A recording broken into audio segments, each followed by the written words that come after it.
Hello, my name is Abdu. I am currently a rising senior in the PACE musical theater program. So I wasn't sure that I was gonna do musical theater as a profession. I was a debater in high school. That was really what I was the best at. So I was considering going to school for political science, being on a school's debate team, and that was gonna be it. But I knew that I had a passion for theater. It was always something I did. It was always something that I enjoyed. And my senior year, I was in a show in Chicago, which is where I'm from. It was at this small, black box theater, and it was called By Association, and it was by Shepsue Aku, and it was a show about the intersection between the Muslim community and the Black community. And as someone who is Muslim and Black, I took so much away from that production. And by the time I was done, I was confident that theater was what I wanted to do. Because we forget that theater is literally the system that socializes our society. Theater, what people see on film and media and stage, is what they internalize as dangerous or beautiful or anything, really. And so I saw that firsthand with my story being told on that stage, and I saw people's thoughts and opinions and beliefs change, and I saw growth happen through that show.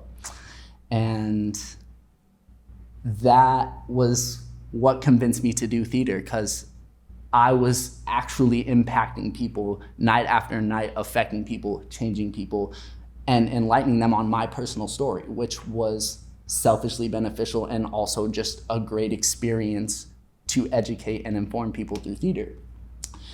And when I got into PACE, Amy was very hot on that idea. She was also obviously very aware of the power that theater had, and she had told me that me attending PACE would allow me to use theater as a methodology for change, would allow me to use theater as a methodology for expression, and that was why I wanted to do theater. And so I came.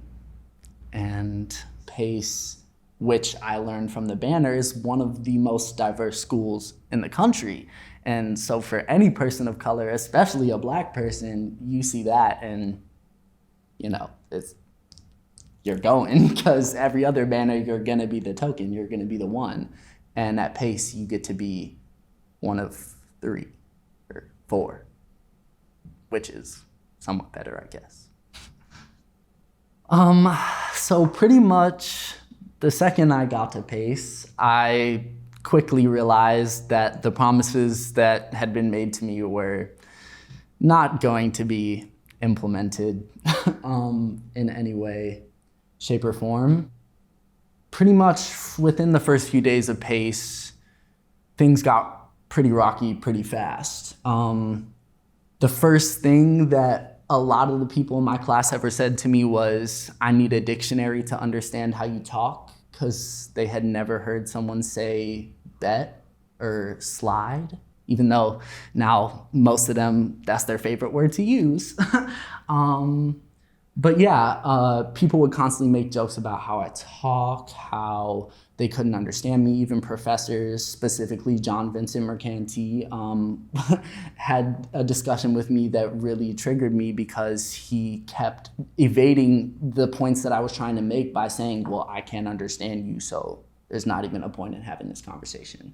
So the first instance that really made me see that my faith in institutional repercussions for racial violence, sexualized violence, etc., was flawed was when 7 of the 21 non-Black people in my class said nigga, and even some of them were addressed about it, and some replied with a firm no about stopping, and others replied with a, did I say that? Are you sure I said that? What was it during a song, or very much?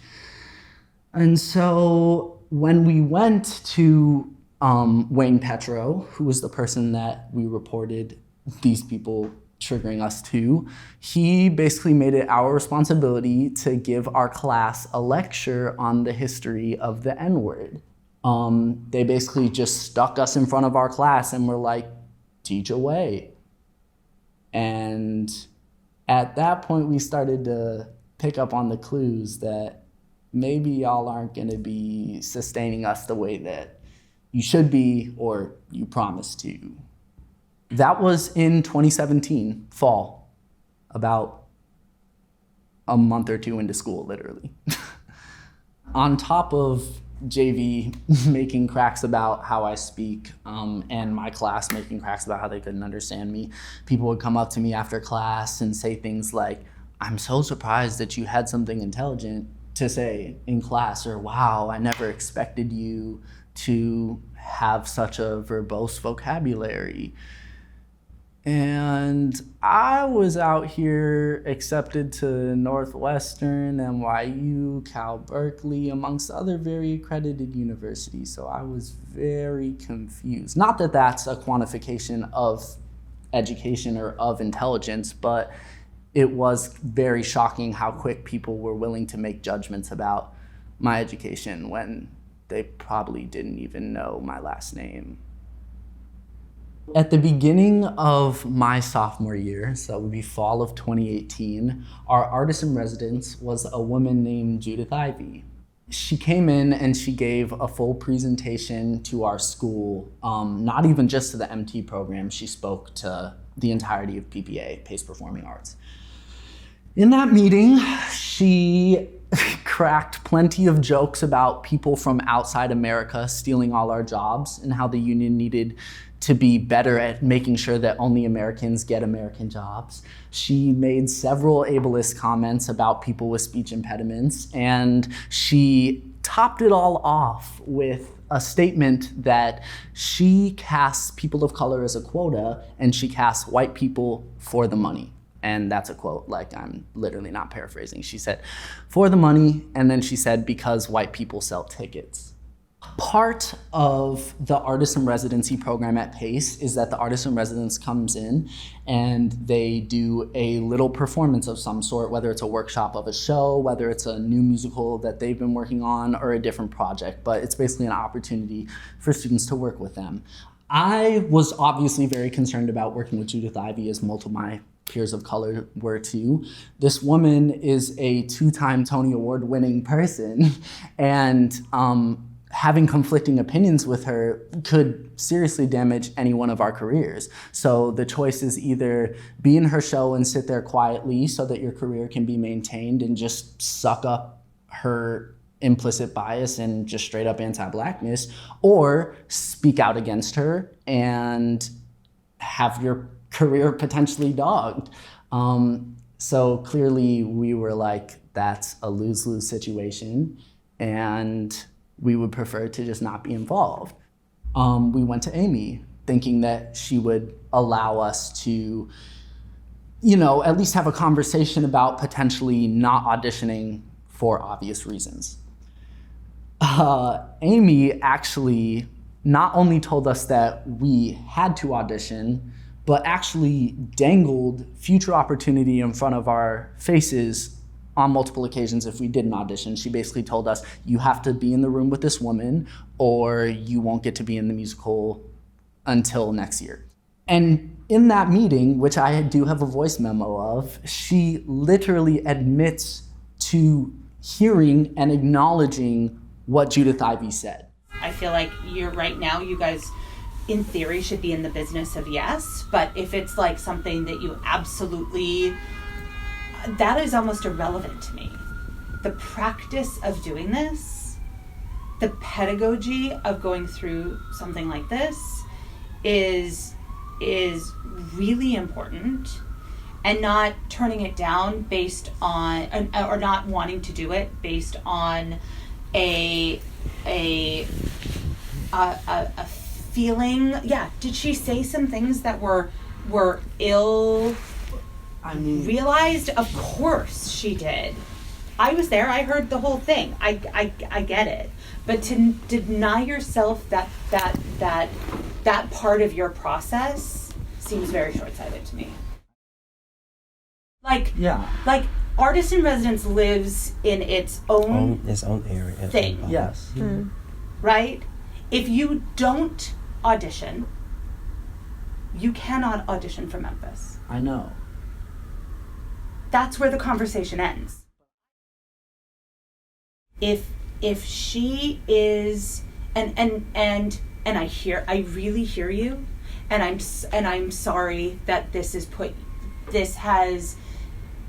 even, I mean, I'm sorry for everything that she has said, and I am sorry for the fact that this conversation that we're even having it, but I stand by why the practice of this is important. But then I don't understand why there can't just be any other sort of implementation of an audition reading aside in our acting class, in our history and rep class, anything to accommodate the fact that we have to sacrifice our artistic integrity and our comfortability, because I do truly feel uncomfortable.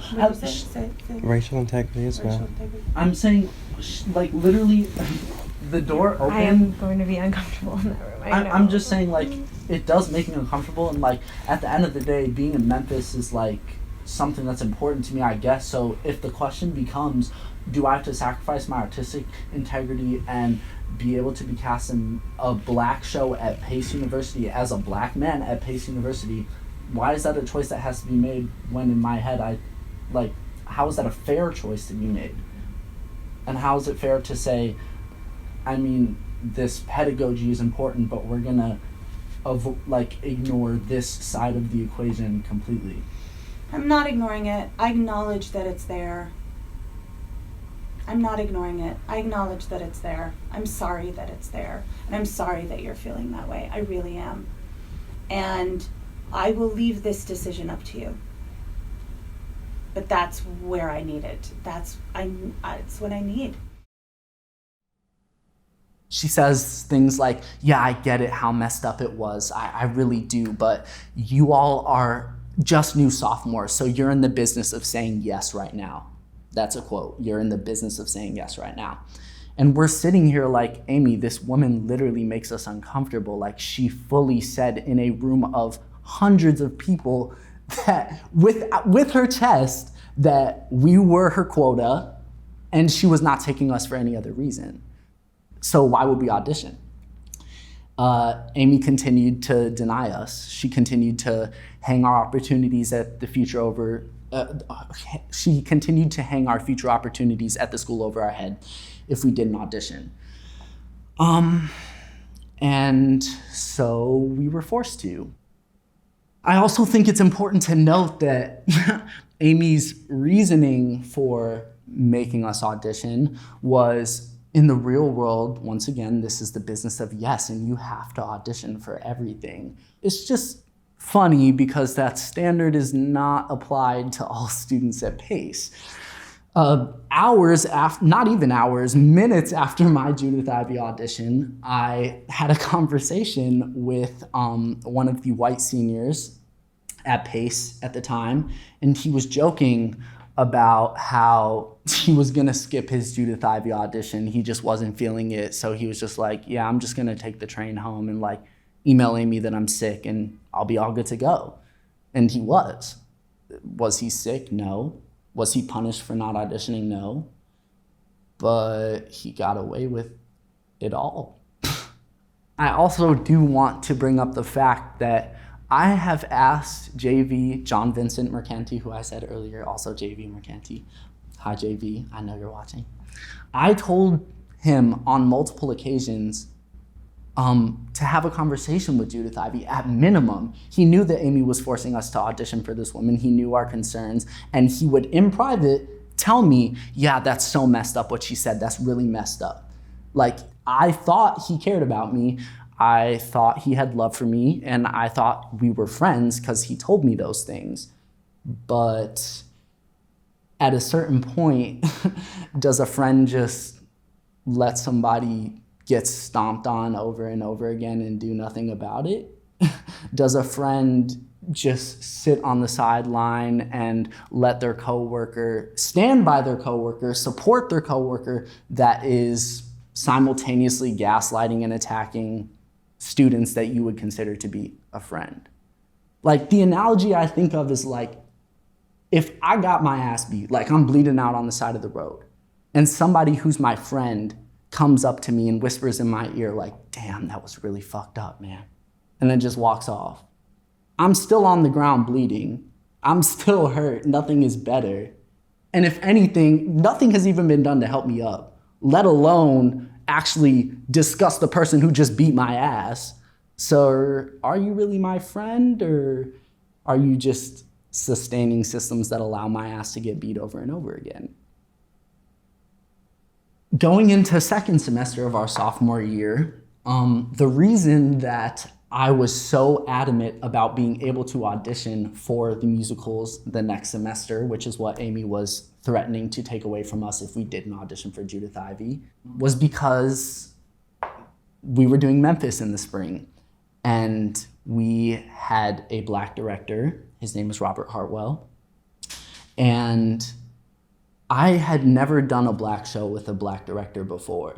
And most people in the cast hadn't. Our excitement for that process was unreal. We were dying to make that show the best experience possible. So much so that we were willing to overlook a lot of signs that were telling us other than that. The director was making a lot of inappropriate gestures with the assistant choreographer, his assistant choreographer, in the weeks prior to our process even beginning. He was texting him at midnight, 2 a.m. He was abusing his power and basically pitching himself as the thread between this student's success and having to stick with him. And he was sexually harassing this student. He fully offered the student a free, expenses-paid trip to Disneyland to work on the show at Disneyland. All expenses paid, one room. But all that's to say that Amy knew about all of that, didn't report it to Title IX, didn't follow any of the university procedure when it comes to sexual harassment, and excused the student from the show in hopes, I'm sure, that no one would ever talk about this again and we could just pretend it never happened. Even though hours after he had left within that first week, Robert was fully blowing up his DMs, asking him why he left, how he didn't understand why he left, what was going on, telling him he was obligated to finish choreographing with him. Sexual harassment was the start of Memphis.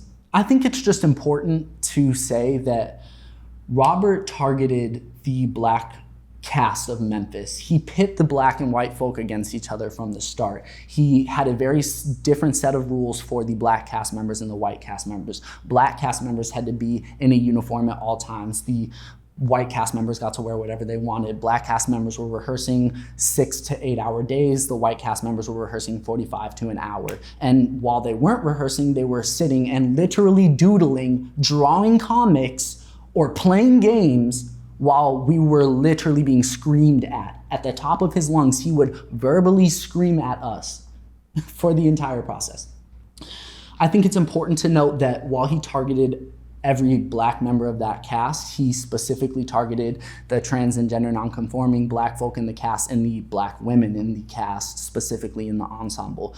On the first day of rehearsal, Robert said, "I'm only using he, she pronouns." He practically implied that that's all that existed back then, and as such, that's all that he would be using, and we could either suck it up or leave. And he definitely followed through on that. Ernest, who was the one gender nonconforming person in the cast, was misgendered probably every day, regularly. And it was just a normal thing. During that process, specifically, the Black women just had it the hardest. Their feet were bleeding every day. Blisters, blood falling off of their literal feet. And he would tell them, you have to keep going, you can't stop, or you're weak, or you're less than, or anything of that nature to basically degrade us into believing we weren't worthy.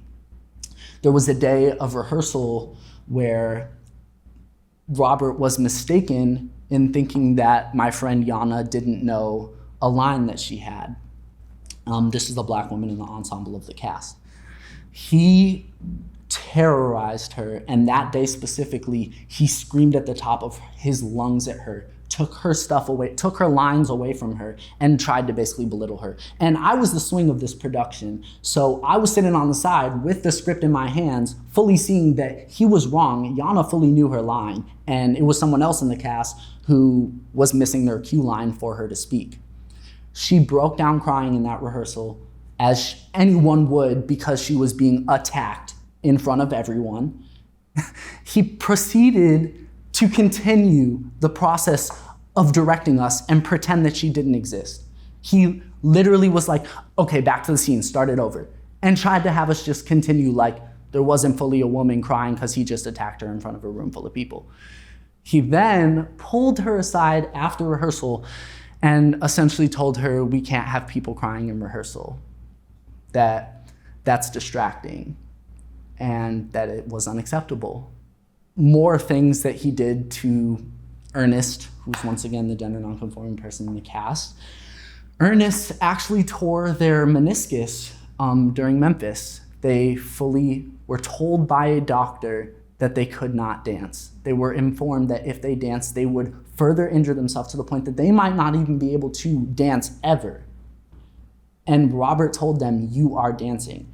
Robert didn't give them the option to stop dancing. On a torn meniscus, Robert made them dance for days. Even up to the first show, they were on crutches and still being forced to be in this production. So needless to say, there was little to no care for the black cast. There was also a moment where we were doing a Beale Street scene, and members of the Beale Street Ensemble were coming into the club. And Robert kept asking us, well, y'all gotta be louder. Aren't y'all black? Like, y'all are loud people. Y'all are black people. Aren't you loud? And we kept doing the scene over and over, and he wasn't satisfied that we weren't loud enough, that we weren't this stereotype of blackness that he wanted to see on that stage so bad. He wanted that stereotype so much that he had the audacity to turn to the white ensemble, who once again was sitting on the sideline, as they always were during these rehearsals, and he asked them, are they being black enough for y'all? Are they being loud enough for y'all? One even responded no. And he shook his head, as if this white man's quantification of our blackness was valid and correct. The whole show, Memphis, is a white savior show. It's a show about a white man who steals a black woman's voice and takes it and capitalizes off of it.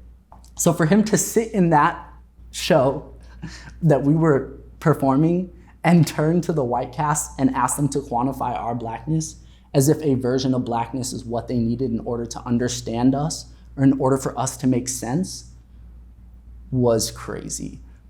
There was also a day of tech rehearsal where Robert called the white ensemble members on stage, only the white ensemble members, nobody else but them. And he thanked them for being the only people he enjoyed working with during the production. He said working with everyone else in the show, being everyone who wasn't white, was like pulling teeth. And he gave them gratitude and basically said, y'all are the only people I've enjoyed working with on this process. Once again, was just a very targeted separation of black and white and a demeaning of the black students in the cast. During that process, he was trying to impress upon us the version of blackness that he was internalized to believe was the acceptable version of blackness. And I know that that's a real thing because at the university I attend, you are told that there is a version of blackness that you have to play, and if you are not that, you will fail.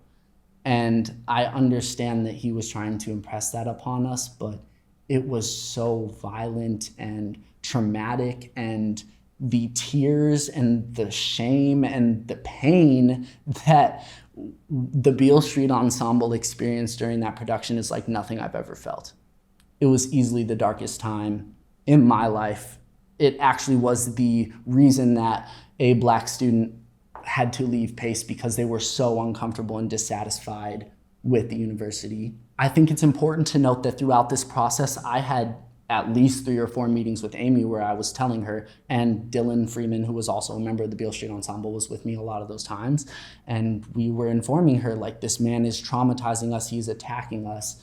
And she did nothing. And on top of doing nothing, she actually invited him back to our school after that production on multiple occasions, including the senior showcase where the entire cast of Memphis was present. During that time, during Memphis, like I said, that was the darkest time of my life. So much to the point, actually, that I left the production during tech. I couldn't handle the personal berating that was going on for me, along with seeing my friends be misgendered, attacked, gaslit, silenced, and just ignored straight up. And so I basically said, I will happily, at this point, throw away this educational opportunity if it means that I don't have to endure the trauma that Robert was creating and Amy was facilitating and allowing to take place every day.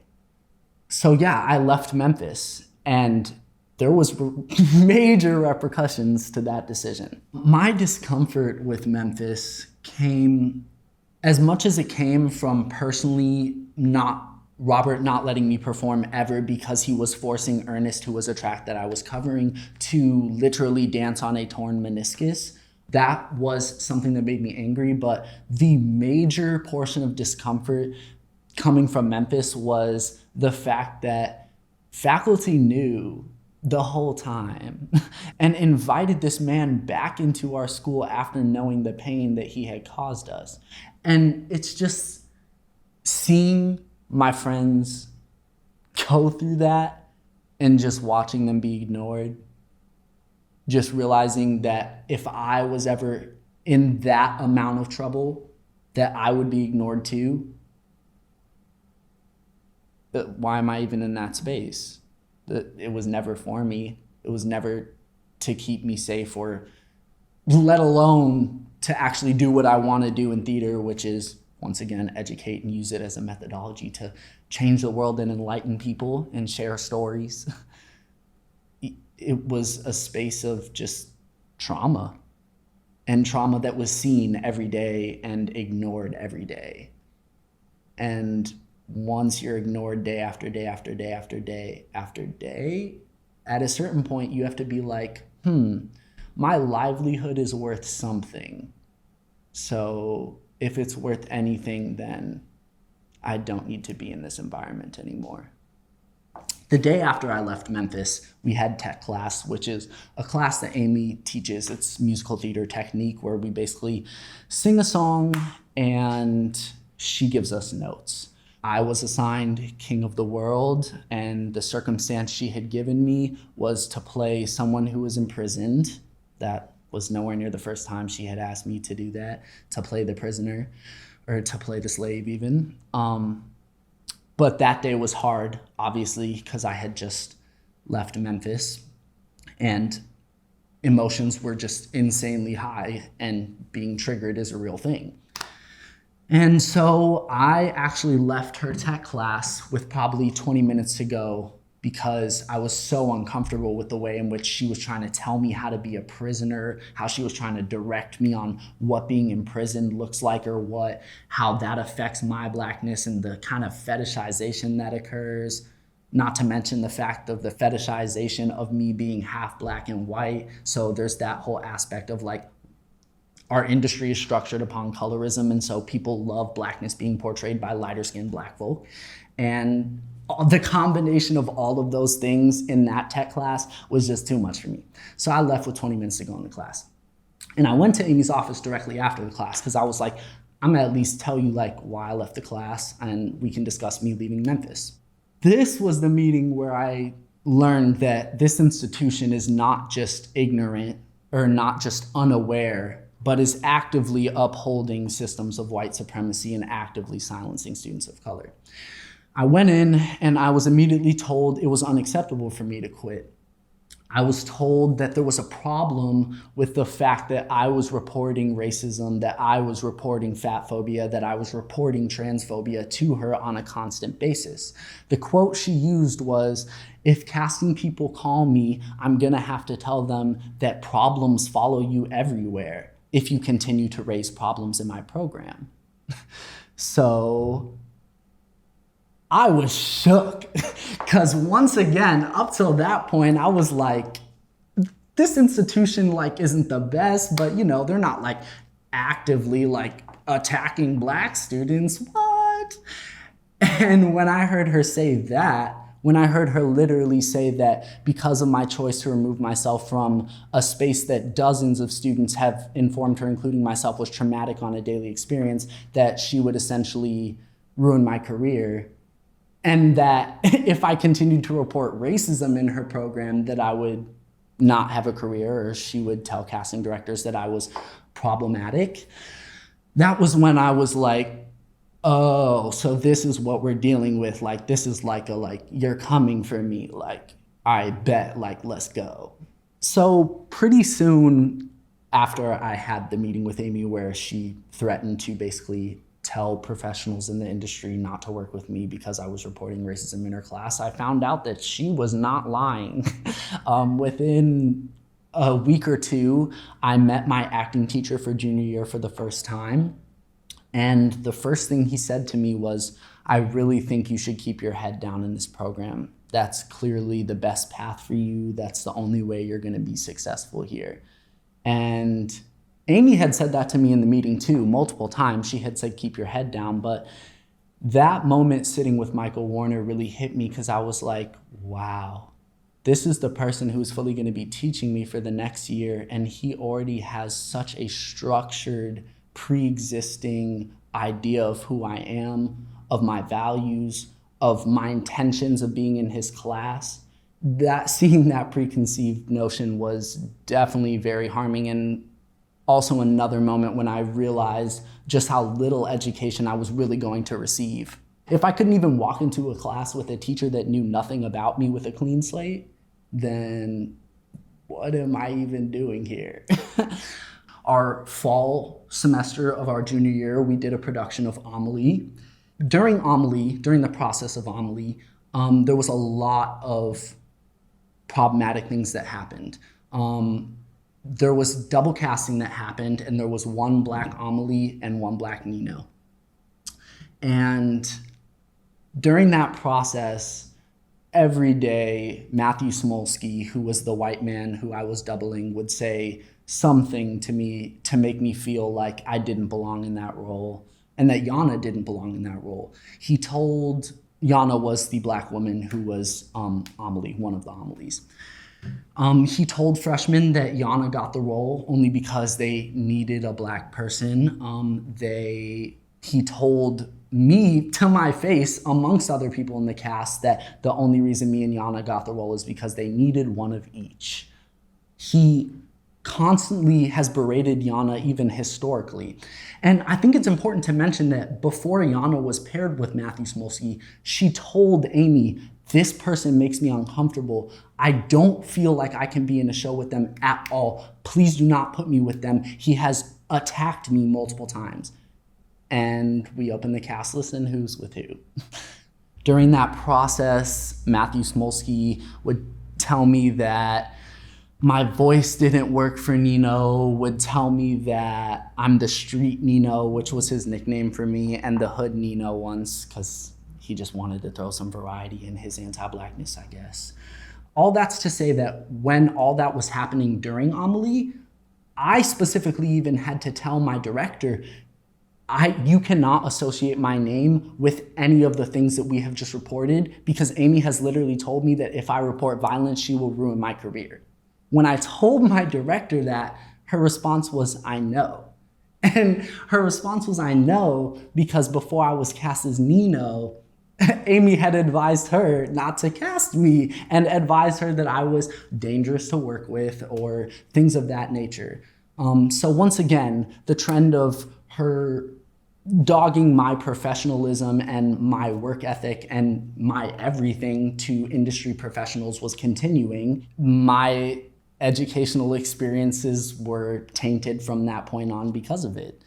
I think once again, imagine walking into a classroom that you're excited to soak up like a sponge. I walk into a class and I'm not here to have pre-existing judgments of teachers. I'm walking in like, I'm ready to learn. I'm here for my education. And I get into class and these teachers are looking at me like they're scared of me. They're telling me, oh, keep your head down. Or they're telling me, oh, like, just, you have to lay low in the program. And it's just like, I'm here for an acting class.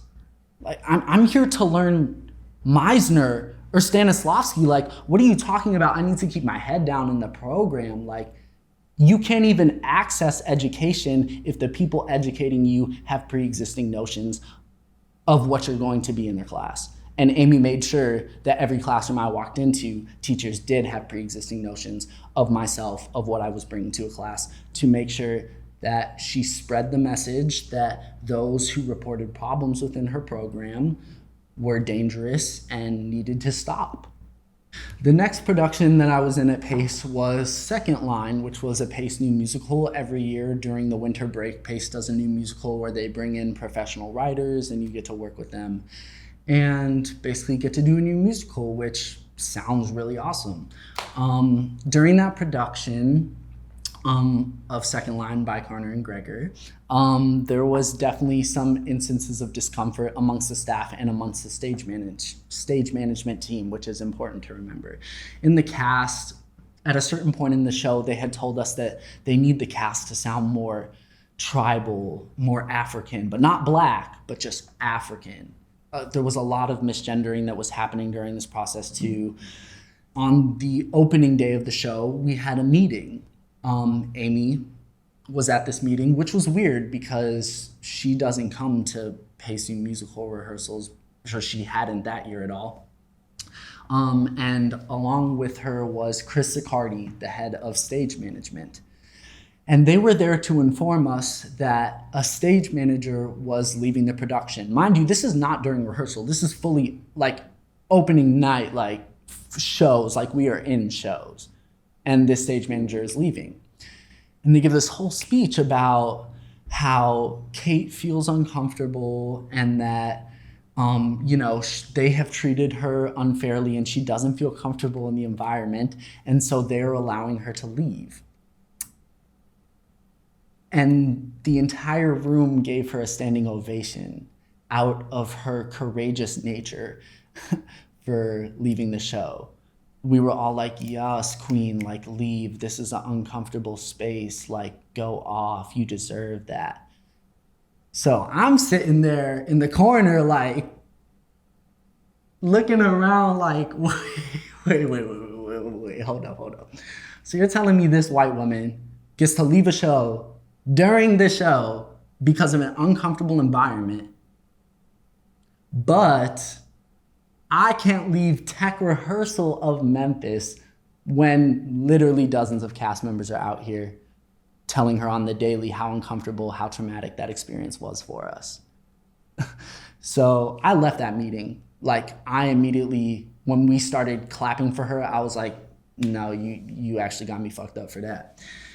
While I was out, a friend of mine, Elise, asked the question, so from now on, are we going to be able to leave shows without retribution? Amy responded, and I wish I was in the room for this, but Amy responded, I get it, Abdu left. I feel like nothing more needs to be said.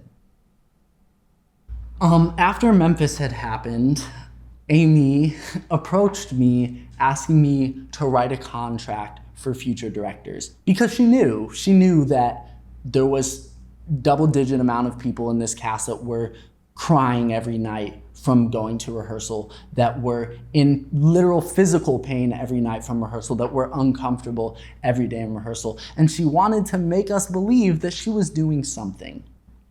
So me and the other Black ensemble members of Memphis took the time to craft a contract that we believed would be implemented by Amy, because that's what we were told. We crafted the contract, we sent it to her, she didn't reply. And lo and behold, of course, that contract was never brought up again, let alone actually instilled. Mind you, the things on this contract are literally like, directors have to respect people's pronouns. Directors shouldn't instill anti-Blackness in their rehearsal spaces. Like, things that you would think that any head of a program would ensure that people working in her program would understand. On top of not just implementing that contract, she has actively strayed away from giving guest directors in the future any type of ramifications when it comes to preventing anti-Black violence, preventing misgendering, preventing transphobia, preventing fat phobia in their processes. And surprise, these issues are still existing in PACE to this very day, to this very second.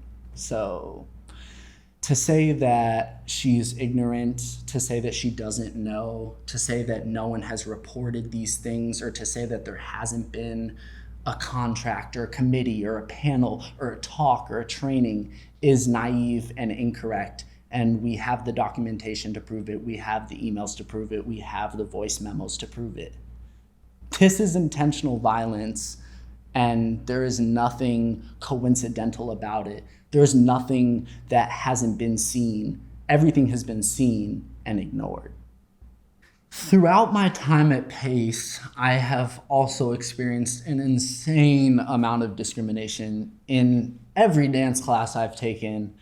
A few ones that really stick out in my mind, because the reason I say stick out in my mind is because literally every day of dance class, the Black students were chastised and told we couldn't stand next to each other like we were in third grade.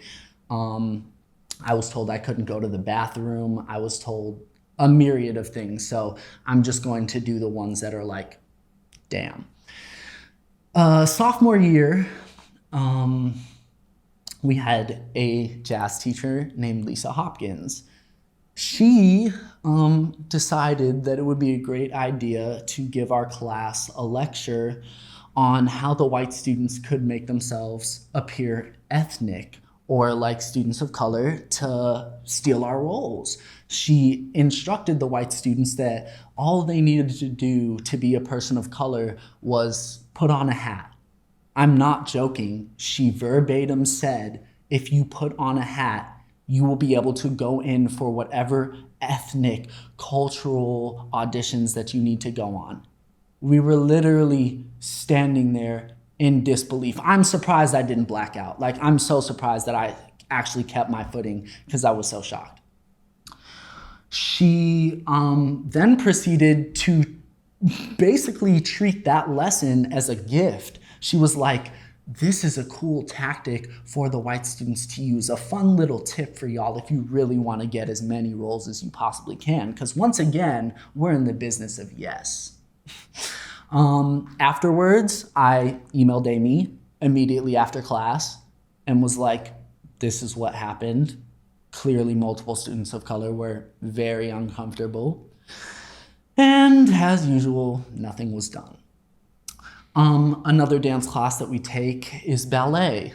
Now, as you saw in Sandra's video, the ballet teachers have a history of attacking Black students, a history of attacking Black students' grades and preventing us from receiving a higher education because of that. I knew that they were gonna attack my grade. I took ballet my junior year, second semester. And I got an email, mind you, this is in March, amidst the global pandemic, when we had just moved back home. We were Zoom, who is that? What is that? We didn't even know because it was that new. Mind you, during then, I'm getting an email from the dance faculty talking about you're gonna fail in March. The semester ends in May. So me,